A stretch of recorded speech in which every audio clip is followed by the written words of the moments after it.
Hello, this is Ron Paul with your weekly update for Monday, July 30th.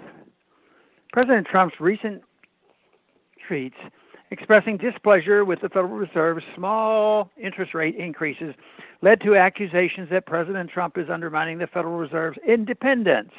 But the critics ignore the fact that Federal Reserve's independence is one of the great myths of American politics. When it comes to intimidating the Federal Reserve, President Trump pales in comparison to President Lyndon Johnson. After the Federal Reserve increased interest rates in 1965, President Johnson summoned the then Fed Chairman William McChesney Martin to Johnson's Texas ranch, where Johnson shoved him against the wall. Physically assaulting the Fed Chairman is probably a greater threat to Federal Reserve independence than questioning the Fed's policies on Twitter. While Johnson is an extreme example, history is full of cases where presidents pressured the Federal Reserve to adopt policies compatible with the president's agenda and helpful to their reelection campaigns. Presidents have been pressuring the Fed since the creation. President Warren Harding called on the Fed to lower rates. Richard Nixon was caught on tape joking with them Fed Chairman Arthur Burns about Fed independence. And Lloyd Bentsen, President Bill Clinton's first secretary, bragged about a gentleman's agreement with then Fed Chairman Alan Greenspan. President Trump's call for low interest rates contradicts Trump's earlier correct criticism of the Fed's low interest rate policy as harming the middle class. Low rates can harm the middle class, but they also benefit spend and borrow politicians and their favorite special interests by lowering the federal government's borrowing costs. Significant rate increases could make it impossible for government to service its existing debt, thus making it difficult for President Trump and Congress to continue increasing welfare and warfare.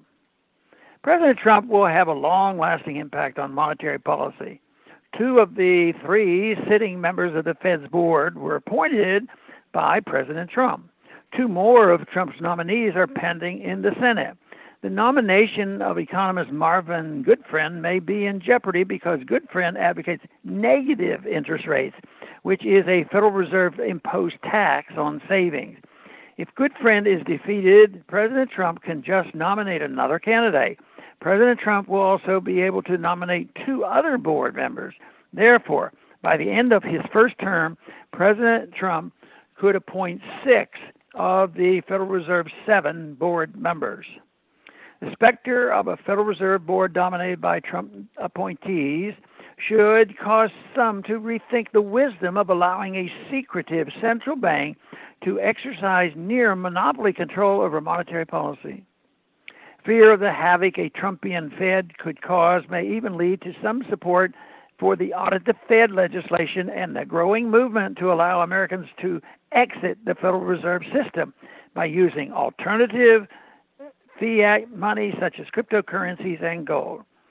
Given the Federal Reserve's power to help or hinder a president's economic agenda and reelection prospects, it is no surprise that presidents try to influence Fed policy. But instead of worrying about protecting the Fed from President Trump, we should all worry about protecting the American people from the Fed. The first step is passing the Audit the Fed bill, which Congress should do before adjourning to hit the campaign trail.